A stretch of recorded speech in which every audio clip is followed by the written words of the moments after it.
Welcome to Listen and Learn. In this video, you'll finally understand what OAuth 2.0 actually does, in clear, simple terms without any fluff. First, let's clear up a common confusion. People often call OAuth 2.0 an authentication protocol. Technically, that's not quite correct. OAuth 2.0 is an authorization framework. Its main job is to let one application access a user's data in another system without ever seeing the user's password. Think of sign in with Google or sign in with Microsoft. When you click that, the third party app can read your basic profile or your calendar or your email. But you never give up that app your actual Google password. That is OAuth 2.0 in action. Delegated authorization using tokens. To understand OAuth 2.0, you need to know the four main roles. These show up all the time in exams and interviews. First, the resource owner. That's simply the user, the person who owns the data. Second, the client. This is the application that wants access to the user's data. For example, a third party calendar app that wants to see your events in Google Calendar. Third, the authorization server. This is the system that authenticates the user and issues tokens. For Google, that would be accounts.google.com. And fourth, the resource server. This is where the protected data actually lives. For example, the Google Calendar API or the Gmail API. Here's a basic dance. The user, the resource owner, wants to use the client app. The client redirects the user to the authorization server. The user logs in and decides whether to give permission. If they say yes, the authorization server issues a token to the client. The client then represents that token to the resource server to actually access the data.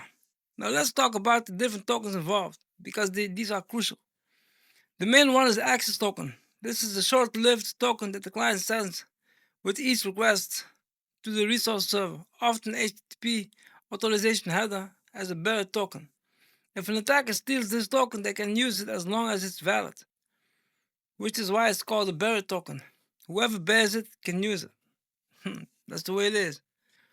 Then we have a refresh token. This token usually lives much longer and is stored very securely, typically on the server side. When the access token expires, the client can send the refresh token to the authorization server to get the new access token without bothering the user again. And finally, there is the authorization code. This is a short-lived one-time code that the client authorization server sends back to the client after the user approves access. The client then exchanges this code for an access token and possibly a refresh token.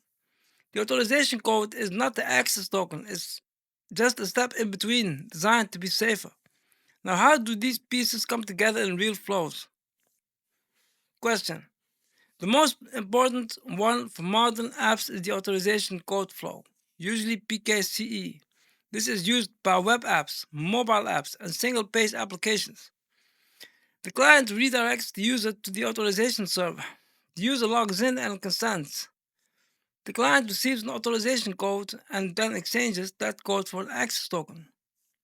PKCE, Proof Key for Code Exchange.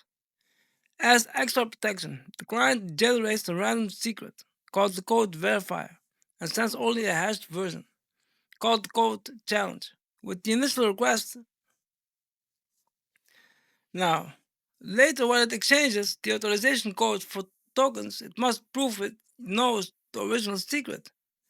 This helps prevent attackers from intercepting the code and using it. There's also the device authorization or device code flow. This is designed for devices with limited input, like smart TVs or Internet of Things devices. The device shows you a shortcode and a URL. You go to that URL on your phone or laptop, log in, enter the code, and approve access.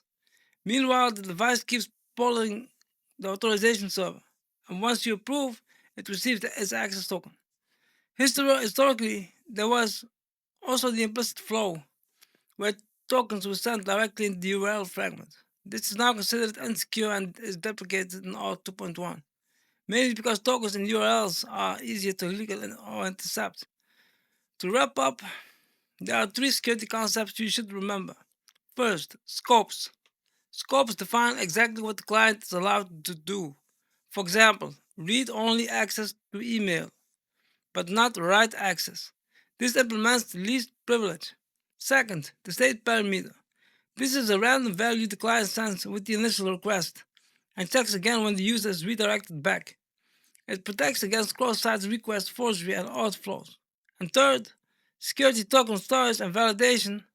Access tokens must be stored safely, often in HTTP-only secure cookies, and the resource server must validate every token, checking its signature, expiry time, issuer, and intended audience.